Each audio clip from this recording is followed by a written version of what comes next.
So this is the song Quasars, which is kind of, it's near and dear to my heart because it's one of the first songs that I wrote that I really felt like was good. This particular video, it's really the only good one I've got, unfortunately. But when I wrote this song, I had just read a National Geographic article about this huge, massive stars and quasars way out in the galaxy. There was, thousands of light years across, like just this huge mass where stars are born. And it got me thinking. It was like, all right, I can't comprehend that. And in the same way, I can't comprehend God. I can't comprehend how big he is. And yet at the same time, he loves me. So wrote down those lyrics, and then I was fiddling around with the chord progression, and it all just kind of fit and came together.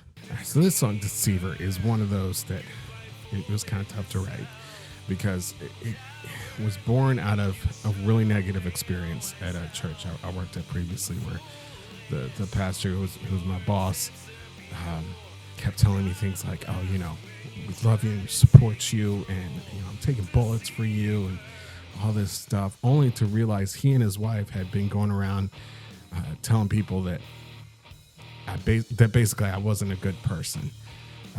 And they were allowing other people who they knew were lying and were crazy, I mean literally crazy, to influence other people's opinion of me. So I remember his sermons were they weren't really good. They were just really shallow. And so thinking about it, I was like, this guy deceived me, and he deceived a lot of other people. So that's where this song was born. All right, so this song, Failure, again, harkening back to the song Deceiver, this is kind of born out of that same time period, but also kind of extending from longer life experiences. Just a long list of people who kept telling me that I didn't measure up, that unless I did, A, B, or C, that I was never gonna be good enough. It was never phrased exactly like that, but that was basically the gist of it. And so, like, thinking about it, processing it 2 years ago, actually in 2020, when I had time for that, I've realized I wasn't the failure. Like, yeah, I'd messed some things up, but these people who kept telling me that I wasn't good enough, they were the ones that need to look at themselves and figure things out. And so that's where the song Failure was born out of. So, going, yeah, you call me a failure, but let's look at you. The song Raging Storms is another one that's kind of near and dear to my heart.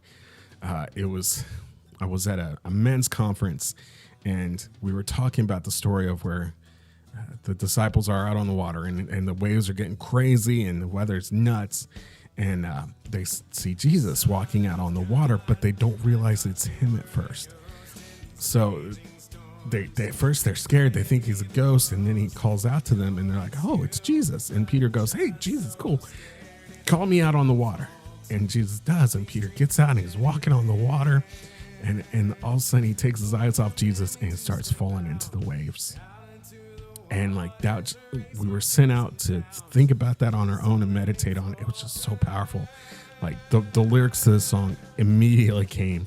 The music immediately came. I had the song written, ready in like 5 minutes. I went back in and played it for these guys. Yeah, it was a cool song to write. So this song, Unrequited, it's kind of funny to me because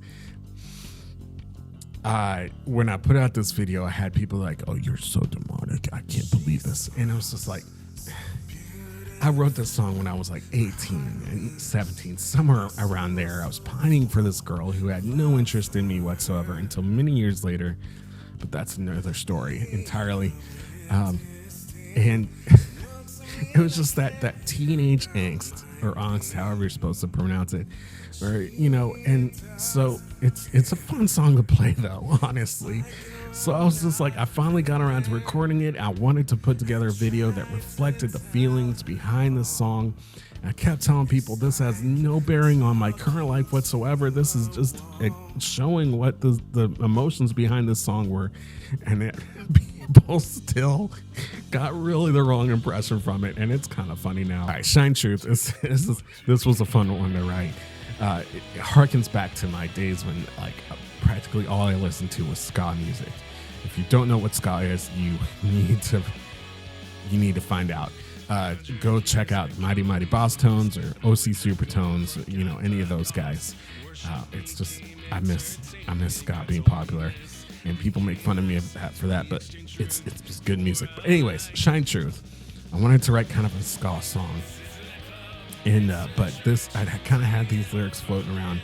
Basically, it's a call to the church to get back to the nuts and bolts of Christianity, what Jesus actually said and what he actually told us.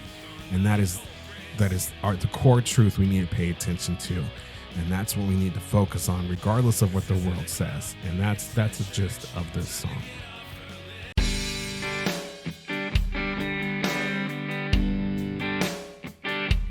Sunny in the rock, water in the stone, manna on the ground, no matter where I go. I don't need to worry now that I